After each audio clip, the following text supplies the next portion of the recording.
बिस्मिल्लाहिर्रहमानिर्रहीम। मोहतरम नाजरीन, अस्सलामु अलैकुम। आज हम बात करने जा रहे हैं इस्लाम की एक अजीम तारीख शख्सियत के बारे में। वो शख्सियत जिनके नाम से शैतान रास्ता बदल देता था, वो शख्सियत जिनके फैसलों पर आसमान भी फख्र करता था। वो हैं उमर इब्नुल खत्ताब, हज़रत उमर फारूक आज़म रज़ी अल्लाहु अन्हु। आज का ये बयान सिर्फ उनकी तारीफ नहीं, बल्कि उनकी ज़िंदगी का वो रोशन सफ़र है जिसमें रोज़ा भी है, रातों की इबादत भी है, खिलाफत की जिम्मेदारी भी है और इंसाफ की वो मिसाल भी है जो क़यामत तक याद रखी जाएगी। लेकिन मैं अपनी वीडियो शुरू करने से पहले आप सबको ये बताना चाहता हूँ कि मैं औरों की तरह किसी भी इंसान की तस्वीर दिखाकर उसे न सहाबा कहूँगा, न नबी और ना ही वली, क्योंकि ऐसा कहना बिल्कुल गलत है। इसलिए मेरी आपसे गुजारिश है कि आप मेरी वीडियो को गौर से सुनें, तभी आप मेरी बात को ठीक तरह समझ पाएंगे और आपके इल्म में भी इजाफा होगा। मेरे अजीज दोस्तों, हज़रत उमर रज़ी अल्लाहु अन्हु का इस्लाम कबूल करना भी अपने आप में एक मौजिज़ा था, क्योंकि वो पहले इस्लाम के सख्त मुखालिफ थे। लेकिन जब अल्लाह ने हिदायत देने का फैसला किया तो उनका दिल बदल गया। जब उन्होंने इस्लाम कबूल किया और मोहम्मद सल्लल्लाहु अलैहि वसल्लम के हाथ पर बैत की, तो नबी करीम सल्लल्लाहु अलैहि वसल्लम ने उनके लिए दुआ फरमाई। उलमा बयान करते हैं कि नबी सल्लल्लाहु अलैहि वसल्लम ने फरमाया, अल्लाह ने उमर की जुबान और दिल पर हक रख दिया है, इसी के लिए उन्हें फारूक कहा गया, जिसका मतलब है हक और बातिल में फर्क करने वाले। चलो दोस्तों, तो हम उनकी कहानी रोजे से शुरू करते हैं। मेरे अजीजों, रोजा इंसान को सिर्फ अंदर से बदलता है, और हज़रत उमर रज़ी अल्लाहु अन्हु का रोजा सिर्फ एक फर्ज अदा करना नहीं था, बल्कि एक रूहानी इनकलाब था। जब रमजान आता है तो उनकी जिंदगी में और भी सादगी आ जाती है। हालांकि उस वक्त इस्लामी सल्तनत तेजी से फैल रही थी, मगर उनकी सादगी इतनी थी कि कोई उनका घर देखकर यह नहीं कह सकता था कि यह दुनिया के अजीम हुक्मरान का घर है। उनकी सहरी कभी सूखी रोटी तो कभी सिर्फ पानी। किसी ने कहा, या अमीरुल मोमिनीन, आपके पास तो बैतुल माल है, फिर इतनी सादगी क्यों? उन्होंने जवाब दिया, मैं कैसे ऐश कर सकता हूं जब मेरी रियाया में भूखे लोग मौजूद हैं। अल्लाह अकबर। रोजा ने उन्हें गरीब का दर्द सिखाया था। मेरे दोस्तों, रोजे की हालत में भी वो अदालत लगाते थे, लोगों के झगड़े सुलझाते थे और दूर दूर से लोग उनसे फैसला करवाने भी आते थे। अगर कोई उनसे बदतमीजी करता तो वो तुरंत फरमाते, मैं रोजे से हूं। सोचिए, एक खलीफा जिसके इशारे पर फौज चल सकती है, मगर अपने गुस्से को रोक रहा है सिर्फ इसलिए कि अल्लाह देख रहा है। मेरे अजीजों, हज़रत उमर रज़ी अल्लाहु अन्हु का रमजान में इबादत का हाल कुछ और ही होता था। वो लंबी नमाज पढ़ते, कुरान की तिलावत करते और अल्लाह की बारगाह में रोते रहते। रिवायत में आता है कि उनकी दाढ़ी से आंसू टपक कर जमीन गीली हो जाती थी। वो दुआ करते, या अल्लाह, अगर तू मुझे अजाब दे तो मैं उसका मुस्तहीक हूं, और अगर माफ करे तो तू सबसे बड़ा रहमा है। मेरे दोस्तों, चलो मैं तुम्हें भूखी मां और बच्चे का एक मशहूर वाकया सुनाता हूं। हज़रत उमर रज़ी अल्लाहु अन्हु अक्सर रात को शहर का जायजा लेते थे ताकि किसी पर जुल्म न हो।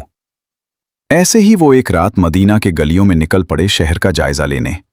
उन्होंने देखा कि एक औरत चूल्हा जलाए हांडी में पानी उबल रही है और बच्चा रो रहा है। उन्होंने कहा, बच्चे क्यों रो रहे हैं? तभी औरत ने कहा, हमारे पास खाने को कुछ नहीं, मैं पानी उबाल रही हूं ताकि बच्चे समझें खाना पक रहा है और रो रो कर सो जाएं। ये सुनकर हज़रत उमर रज़ी अल्लाहु अन्हु का दिल कांप गया। वो फौरन बैतुल माल गए, अपने कंधे पर अनाज की बोरी उठाई। उनके साथी ने कहा, या अमीरुल मोमिनीन, मैं उठा लेता हूं। तभी उमर रज़ी अल्लाहु अन्हु ने फरमाया, क्या क़यामत के दिन मेरा बोझ भी तुम उठाओगे? अल्लाहु अकबर। उन्होंने खुद अनाज उठाया, खुद चूल्हा जलाया, खुद खाना पकवाया, खुद बच्चों को खिलाया, फिर दूर खड़े देखते रहे जब तक बच्चे हंसकर सो न गए। ऐसे जब हज़रत अबू बकर सिद्दीक़ रज़ी अल्लाहु अन्हु के बाद खिलाफत की जिम्मेदारी हज़रत उमर रज़ी अल्लाहु अन्हु के कंधों पर आया तो उन्होंने सबसे पहले कहा, लोगों, अगर मैं ठीक चलूं तो मेरी मदद करना, और अगर मैं गलत चलूं तो मुझे सीधा कर देना। सोचो, क्या आज का कोई हुक्मरान ये अल्फाज बोलने की ताकत रखता है? उनकी खिलाफत में फतह पर फतह होती रही, सल्तनत फैलती रही, मगर उनका दिल दुनिया से दूर होता गया। उनके कपड़ों पर पैबंद लगे होते थे, उनके घर में असबाब कम रहता था। ऐसे ही एक बार एक मुसाफिर आया और पूछा, खलीफा कहाँ हैं? लोगों ने कहा, वहां दरख्त के नीचे सो रहे हैं। उनकी सादगी देख के वो हैरान रह गया। ये था उमर का निजाम, और जब इंसाफ की बात आती थी तो सब हजरत उमर रजी अल्लाहु अन्हु की मिसाल देते थे। ऐसे ही एक मर्तबा एक यहूदी और एक मुस्लिम का झगड़ा था, तो वो अपना केस लेकर हजरत उमर के पास आए। तो जब हजरत उमर ने मामला देखा तो सबूत यहूदी के हक में आया। तब उन्होंने साफ फैसला यहूदी के हक में दिया। यहूदी ये देखकर हैरान रह गया कि एक मुस्लिम बादशाह अपने कौम के मुसलमान के हक में फैसला सुनाने के बजाय उसको मेरे हक में दे दिया। लेकिन नहीं मेरे अजीजों, हजरत उमर के इंसाफ का आलम यह था कि जो गलत है वो गलत है, फिर चाहे वो मेरे ही कौम का क्यों ना हो। और यहूदी हजरत उमर रजी अल्लाह अन्हु की ये शान देखकर वही मुसलमान हो गया। हजरत उमर के खिलाफत का हाल ये था कि वो फरमाते थे, अगर फुरात के किनारे एक बकरी भी भूख से मर गई तो उमर से पूछा जाएगा, और हमारा हाल ये है कि सिर्फ हमको खाना मिलना चाहिए, बाकी कोई खाए या ना खाए हमें उससे कुछ फर्क ही नहीं पड़ता। लेकिन नहीं मेरे अजीजों, तुम मोहम्मद सल्लल्लाहु अलैहि वसल्लम के उम्मती हो जो खुद भूखा रहते थे लेकिन किसी को भूखा नहीं रहने देते थे। तो उनके नक्शे कदम पर चलो ताकि तुम्हारी दुनिया और आखिरत दोनों कामयाब हो। मेरे भाइयों, ये रमजान का महीना हमें इसलिए ही दिया गया है कि हम इबादत करें और कुरान और तस्बीह पढ़ें और परहेजगार बन जाए। अब इस कहानी का अगला हिस्सा शुरू होता है, जिसे सुनकर तुम्हारा ईमान और भी मजबूत हो जाएगा। पिछले हिस्से में हमने हजरत उमर फारूक रजी अल्लाह अन्हु के रोजे, तकवा और उनकी रातों की इबादत का जिक्र किया। अब हम उनकी खिलाफत, उनके निज़ाम इंसाफ और उनकी जिम्मेदारी के एहसास को समझेंगे और देखेंगे कि किस तरह उनका रोज़ा उनकी हुकूमत में भी नजर आता था। जब हजरत अबू बकर सिद्दीक रजी अल्लाह अन्हु का विशाल हुआ तो उम्मत गमगीन थी और लोग परेशान थे कि अब रहनुमा कौन होगा। लेकिन हजरत अबू बकर रजी अल्लाह अन्हु ने अपनी जिंदगी में ही हजरत उमर को खलीफा मुकर्रर किया।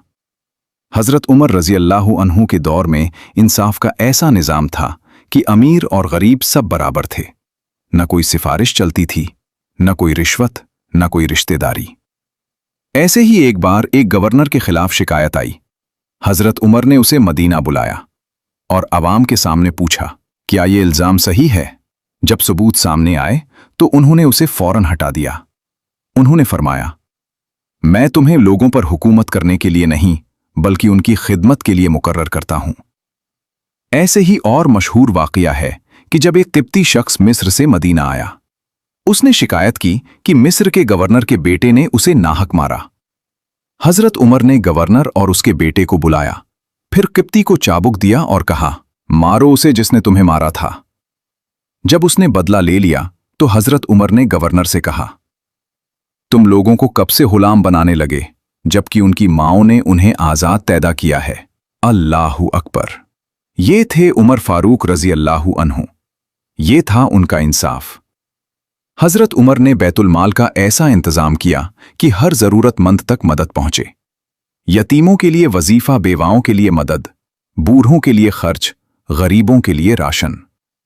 रिवायत में आता है कि एक बार एक बूढ़ा यहूदी भीख मांग रहा था। हजरत उमर ने पूछा, तुम क्यों मांग रहे हो? उसने कहा, जजिया देने के बाद मेरे पास कुछ नहीं बचा। हजरत उमर रो पड़े। उन्होंने फरमाया, हमने इसकी जवानी में उससे लिया और अब बुढ़ापे में छोड़ दें, ये इंसाफ नहीं। फिर उसके लिए बैतुल माल से वजीफा मुकर्रर किया। हजरत उमर रजी अल्लाहु अन्हु रात को भेष बदल कर निकलते थे ताकि देखें कोई भूखा तो नहीं, कोई मजलूम तो नहीं। एक बार उन्होंने देखा कि एक ऊंट दुबला है। उन्होंने उसके मालिक को बुलाकर कहा, अगर ये ऊंट भूख से मरा तो क़यामत के दिन उमर से पूछा जाएगा। सोचिए, हज़रत उमर जानवर तक की फिक्र करते थे, और जब रमज़ान आता तो उनकी सादगी और बढ़ जाती।